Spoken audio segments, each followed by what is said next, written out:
Hi, everyone. Judge Andrew Napolitano here for Judging Freedom. Today is Thursday, December 11th, 2025. Colonel Lawrence Wilkerson joins us now. Colonel Larry, always a pleasure, my dear friend. Thank you for being here. I do want to talk to you about the government's preparations for war with China, a subject I know about which you are interested and familiar, and whether or not the feds are the administration is using the statements of the Japanese prime minister as a stalking horse or a battering ram. But before we get there, is NATO nearing its end? It's there, as far as I'm concerned. I think it's been there really ever since we tried to force the alliance into out-of-area operations, including Afghanistan, Iraq, and elsewhere, and tried to make it go well beyond its original purpose. And it just wasn't fit for that. And that started tension. And then Ukraine came and erased that tension and put it back in its original vogue, if you will. But even that didn't make any sense because Russia had no intention of attacking NATO. Wasn't there talk, I just mentioned Japan in connection with China. Wasn't there talk about Japan joining NATO? Japan joining the North Atlantic Treaty Organization? At one time, I don't know if this is the actual time you're talking about, but at one time in my experience in the military, because we could not get ASEAN to agree to a security component, we couldn't in effect build a NATO East or a NATO West, however you want to look at it, out in the Pacific. So we did explore the possibility of bringing NATO mantle over other alliances to include the then Australian, New Zealand, American alliance, and Korea and Japan. Wow. You know what really was an impediment to that? The Japanese and the Koreans didn't get along at all at that time. They didn't want to be in the same alliance under any circumstances. Right. We're fortunate for that adversity. Yes. When the Kremlin departed and then eventually dissolved the Warsaw Pact, why didn't the U.S. leave NATO? We essentially suggested in the Bush administration that what we wanted in the future was a wider alliance. We actually called it a new security architecture from the Urals to the Atlantic. And that would include Russia as a viable principal member of both the political and the military alliance that at that time we were calling NATO. We even talked about what we might change the name to, but at any rate, we were going to bring Russia in. And what happened when Russia asked to join NATO? And I don't remember under whose you'll know this, under whose presidency they asked. Well, as I understand it, it was under Clinton's, and it was also under the administration that followed Clinton, except it wasn't the same kind of request. The one that came to us, to the George W. Bush administration, was couched in terms that weren't as palatable as the original conception. That is to say, Russia was making demands. And all we wanted in the original conception was to bring Russia for the first time in its history, really, viably into Europe, at least the Russia from the Urals forward. And I think we got tacit agreement from Gorbachev, and we got agreement from, when he was sober, Boris Yeltsin. But wow. Bill Clinton ruined that. His inexperience in the first year turned a deaf ear to it, and that didn't help. And then he wound up being captured by defense contractors and also by his fear of Colin Powell being the one who would limit him to one term, because Powell was very much in the fray all the way up to November 95 when he went to the Ramada Inn in Alexandria and said, no, I'm not running. And Clinton was very much afraid of him, as well he should have been, because both parties were recruiting him, including Clinton's own Democratic Party. Where was Colin Powell at the time? Was he a general? Yes, he was. He had left the chairmanship. He'd sold his book for $6.5 million. And he was doing fairly well. And he was chairman of America's Promise, the Alliance for Youth, which was a youth group. Well, switching gears, do the Russians take seriously diplomacy negotiated by two real estate agents? I think so. I think they understand Trump. I think Lavrov and Putin in particular understand Trump. And they understand that the not completely, of course. If they did, they'd probably run the other way. The difficulties that Trump is under with the administration that he selected and arrayed around himself. And so they look at those people as representing Donald Trump, pure and simple, and not the neoconservatives, globalists, and others with whom they have some bones to pick, as well they should. Well, do Marco Rubio and his neoconservative and globalist buddies want the war in Ukraine to end? No, but I think Marco Rubio, at least, has got his eyes so plastered on this hemisphere, particularly the southern part of it, that he's willing to accept Ukraine for full attention to that problem, as he would put it. What do you mean? I mean, if you got to back off Ukraine, go ahead, Mr. President. What you've got to give me in exchange for that is full concentration on South America and Central America. Wow. In that order. So our mutual friend and colleague, dear, wonderful person, Ray McGovern, has imagined or fantasized, I don't know which, Marco Rubio saying to the president, well, I'm going to talk to Putin next week. No, you're not. I'm sending Jared and Steve. Okay, I'm going to Geneva to meet the foreign ministers of NATO. No, you're not. I'm sending the Secretary of the Army. I mean, these things, I don't know if the conversations happened, but the ultimate outcomes happened. But then came, now I'm going to Panama City. I'm going to talk about getting the canal back, and then things south of that. Wow. I mean, that's what Rubio wants. That's what he's always wanted. So it's almost like he's the Secretary of State for Latin America. You got it. Bingo. He should move to Miami because it's the capital of Latin America. Wow. Wow. By the way, did you see where Trump let those two absolute criminals, in my mind, out of Romania, and they're headed for Florida, and the governor of Florida said he didn't want them? Oh, the two the two sexual these are sexual assaults, right? Oh man, they're porn purveyors par excellence. Probably no one outside of Jeffrey Epstein has ever turned porn into money the way they have. Wow. Trump has an unusual affinity for weird people. I mean, the president of Honduras, or the former president of Honduras, according to the prosecutor in the case, and I will identify him in a minute if you don't know who he is, participated in and orchestrated the largest exportation of cocaine to the United States in the history of this cocaine coming in from Latin America. It was 400 tons. That's according to the prosecutor. You know who that prosecutor was? One of Trump's personal lawyers, Emil Beauvais, now a judge of the Third Circuit Court of Appeals in Philadelphia. I did not know that. And Trump didn't care. Trump didn't care. He obviously didn't consult him. Released the guy. He can't go home because the Attorney General of Honduras has gotten an arrest warrant for him. I'm sure. Maybe some other countries too. Well, now these creeps that want to go into Florida, the governor of Florida, Ron DeSantis, will arrest them before he allows them into that state, or at least will bar their entry. I suspect so. I hear he's talking about activity like that against these two brothers. Wow. Wow. Recently, a British soldier was killed in Ukraine. It happened in a public event, which is why it's made the news. According to Colonel McGregor, your colleague, many British soldiers have been killed in MI6, but we just don't know about it. But this one has caused a bit of a kerfuffle because it's been public. Here's Maria Zakharova, my friend. Well, I've interviewed her 3 times, commenting about it earlier today.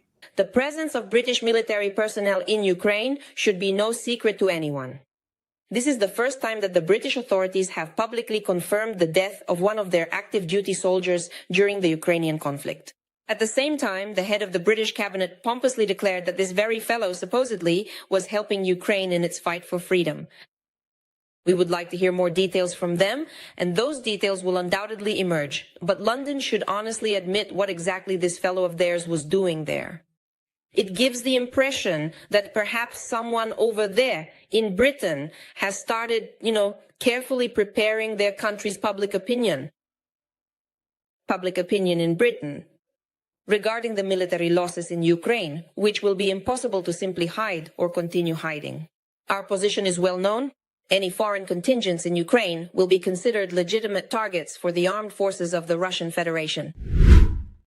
Right, isn't she? Yes, I'm sure. I'm not sure, but I'm fairly confident she could make similar comments about Poland, about Germany, and perhaps about France, and maybe even some other countries in Europe, and certainly other countries in the world, because we know there are all kinds of mercenaries there, including Israelis.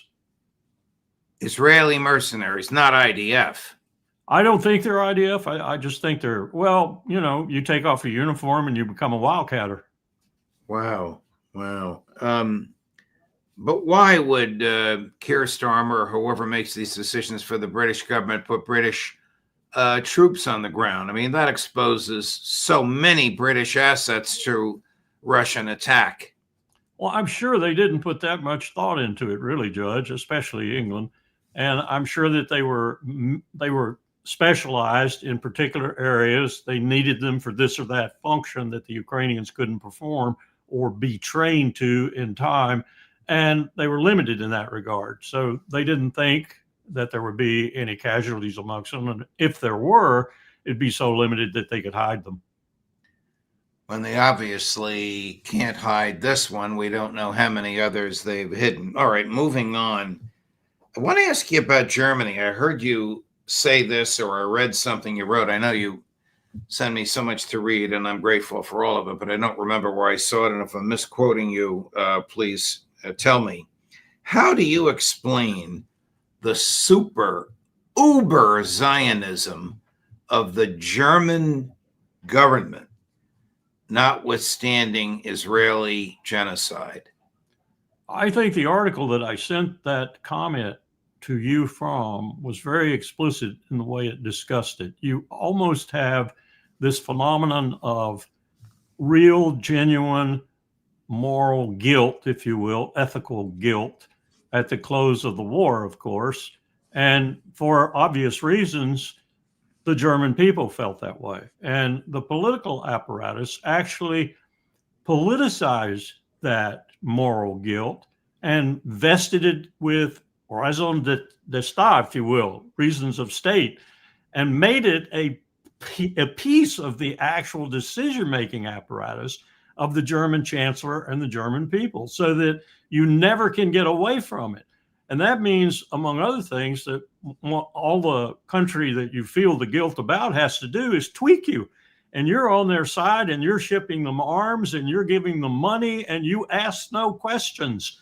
And that's where they've come to at this point. And what I was comparing it to was Russophobia in this country. That's what we have done since George Bush was thwarted in his effort to bring Russia into NATO and to give Russia and Europe a new future that would include Russia as a viable partner. We have developed Russophobia as a raison d'etat, a reason of state, a purpose for making national security decisions. Our hatred for Russia, like Germany's hatred for those people that did what they did, reprehensible as it truly was, but generations later should hardly be blamed for it. We've weaponized these two things, Russophobia in America, and in their case, Holocaust, love for the Holocaust, if you will. In Germany. Is Chancellor Merz Jewish? I don't think so. But the fact, well, I won't say that. That would be an anti-Semitic remark of me. Yeah, all right. But your argument is that whereas in America the Zionists have bought and paid for, have the best government they could pay for, in Germany they don't have to pay for it. It's a collective guilt for the Nazi years that still animates this. The Israelis can have anything they want attitude. Do I have that right? Yeah, you got it exactly right. Except for the one thing about us, I think the Russophobia is a reason of national security decision-making, just like Ted Cruz says the Old Testament is, because we've made it so pervasive. And it's just as false. Should my why do we hate Russia? Yeah. Should Mike Huckabee be fired? Absolutely. I mean, he's a traitor. He's a traitor in the most official capacity one can have to be a traitor, an ambassador representing the United States of America in a foreign country, charged by the president to so be. I can't think of anything more traitorous. Wow.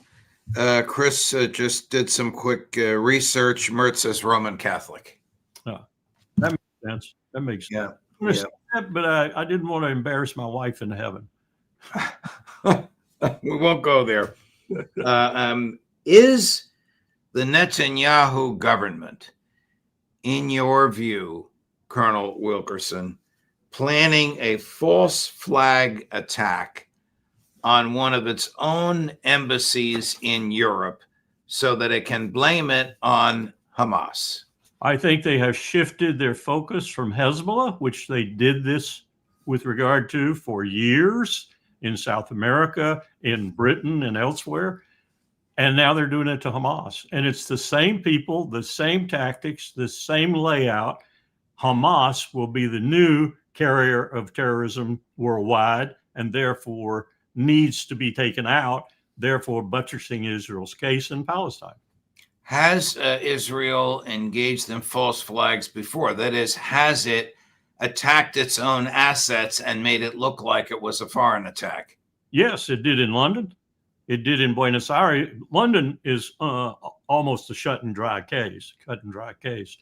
In Buenos Aires, I think there's still some speculation. And the speculation is mainly caused by the fact that they actually kill people in Buenos Aires. Ooh, what happened in London? They just blew up, as I recall, it was a bank, and people were going in and out of the bank, and the car drove up and exploded an ordnance in the bank foyer, but it didn't hurt anybody. It may have wounded one or two people, but it didn't hurt anybody badly. It didn't kill anybody.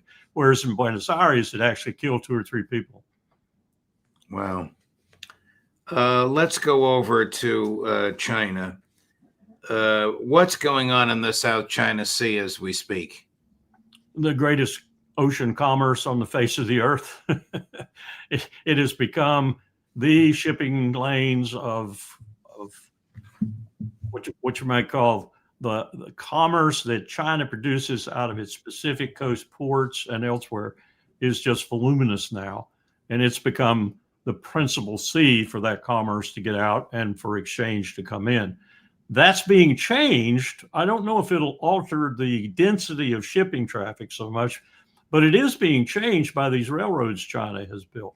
We now have 4 or 5 of these railroads that go from the Pacific ports all the way the southern part of Iran up the Persian Gulf, 2 of them going through Russia and 1 of them through the central part of Europe. And these railroads are going to reduce the amount of time to get Pacific Coast Chinese produce to Europe and elsewhere in the world by 2.5 days to 18 hours. Wow. Going to reduce the cost remarkably. This is the same thing that happened when the Eastern empires, this is my theory, the Eastern empires began to collapse and push the power to the West, and the West grabbed that power and ran with it. And America was the ultimate product of that. Now it's turning around the other way. And one of the ways that it's turning around, kind of counterintuitively, is China is stealing a march on everyone in terms of reducing the cost of shipping, and their shipping is the dominant shipping in the world. Is the United States of a mind to disrupt that somehow? Absolutely. And one of the things we want to do is knock out that one that's flowing up the Persian Gulf and into the southern belly of the Caucasus.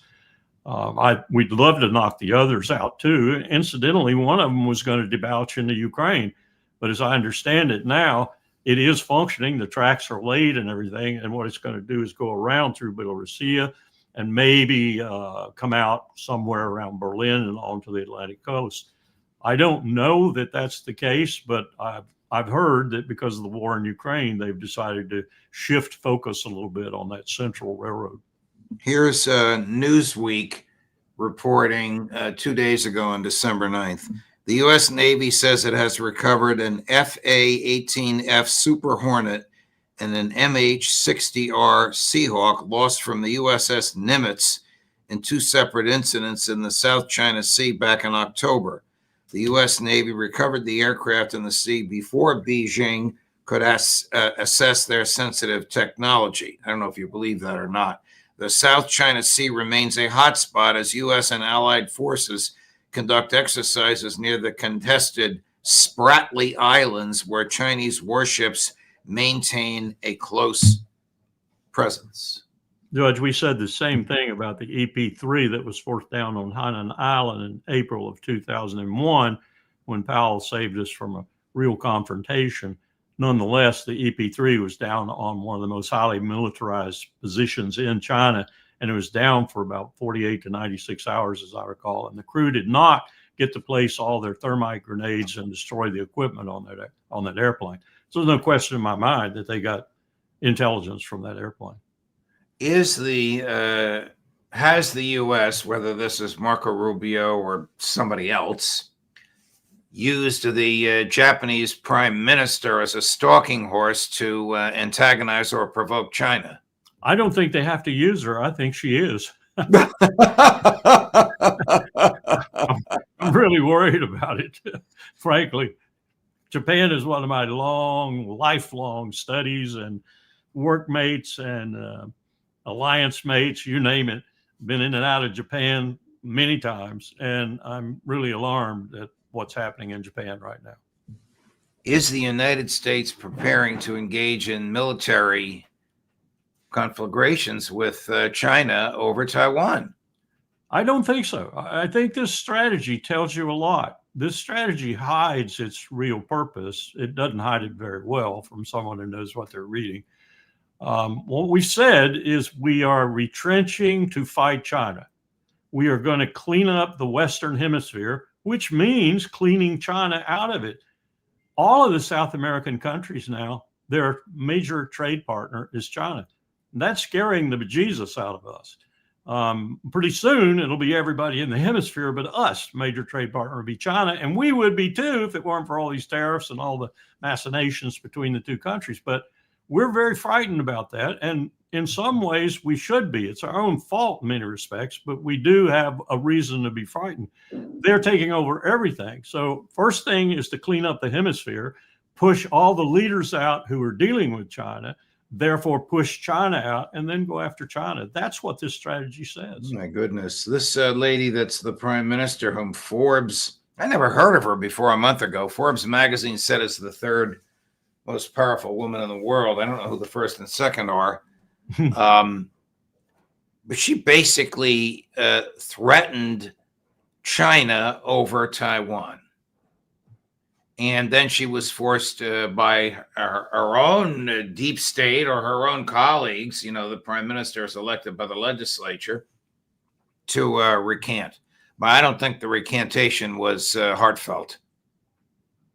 I think we could force a situation on China where they would use military force or coercion, let's put it that way. But they don't want to. And they certainly don't want a war with us. They want to beat us without a war. And they're doing it very well right now, which we have come to realize. And that's okay with them if we just keep going on the present track. We are contesting that track rather than accommodating it, rather than building an apparatus that could deal with this monumental shift of power that's taking place from the west to the east, where it originally came from. We are contesting it. And no imperial entity in human history has ever contested successfully this sort of volcanic shift in economic, military, psychological, cultural, you name it, power in history. And that's what scares me, because no empire going through this experience has ever had nuclear weapons. So we will come down to the point where we will retrench and refurbish, and we will then have a war with China, which we will inevitably lose the opening stages of. And then it's Katie bar the door. Then we go to nuclear weapons. Switching gears before we finish, my dear friend, was the American seizure of a Venezuelan vessel, an enormous vessel loaded with a lot of oil. an act of piracy on the high seas? It depends on how you look at it. We were prepared to do the same thing with regard to plutonium, and we fast roped down on a number of ships, mainly Japanese, going to France because Japan supplies the world plutonium, and France was the biggest buyer during the aftermath of 9/11 because we were afraid a terrorist was going to get his hands on that plutonium. So this is not unprecedented. What is unprecedented about it is that there is no global war on terror declared by the President of the United States and targets identified and so forth. And Congress more or less acquiescent. We forget, for example, that even though we didn't get the second UN resolution, the president did have an act of Congress that called for official policy of the United States to be regime change in both Iraq and Iran. Geez, I didn't know that we still had a Congress. Well, being sarcastic. Clinton got him to pass that. And I said at the time when it was passed that we would regret it. So did Byrd. Byrd was the one senator who stepped forward and said, this is not smart. We're giving the president authority to go to war sometime in the far distant future. And he suppose that I don't know how much oil it was carrying. Trump claims it was the largest, barrels, I think, largest tanker in the world. It might be true. Suppose it was destined for China. So what? Well, wouldn't we have a problem on our hands stealing 1 billion gallons of oil from China? We would, but it won't be acted on because China will feel that loss of oil about like I would feel a tick falling off my knee. It's an act that shows how desperate we are. And that's not something you want to show, especially if you're in the position we're in right now with regard to the economy. We're just waiting, Judge, for the hammer to fall. And one of the reasons we want the 300 billion known barrels of oil in Venezuela is to arrest the most dramatic moment in this collapse, which would be if we don't get our hands on that oil, we will have no leverage in the world oil market to say to people, you must continue to denominate oil sales globally in the dollar.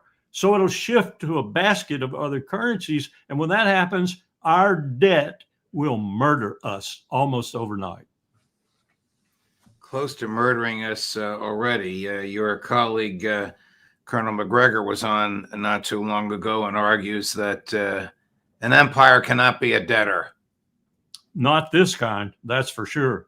Right. If you're Rome and you can go to France, and dig for some silver and send it back to Rome, you're in a different set of circumstances. Well, we have the inverse of that. All of our colonies drain us. They don't support us. Yes, especially that little pipsqueak over there at the end of the Mediterranean. Correct.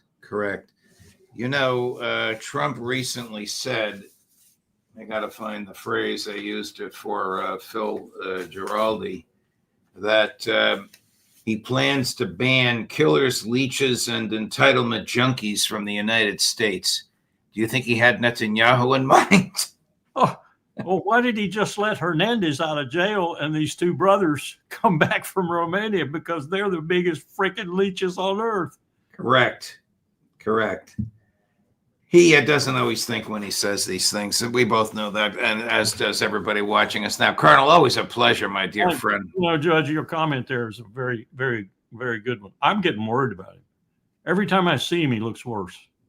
He doesn't look good. I agree.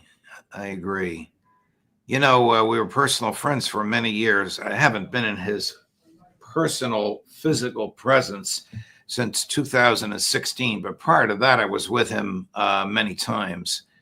And I recently saw a picture of him in 2016. Wow. Different. He's aged 30 years in 9 years. I watched George W. Bush age 15 in 4. Yeah.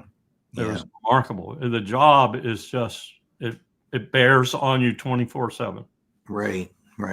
Colonel, great chatting with you, my dear friend. Have a great weekend. We'll look forward to chatting with you next week. Thank you. You too. Thank you.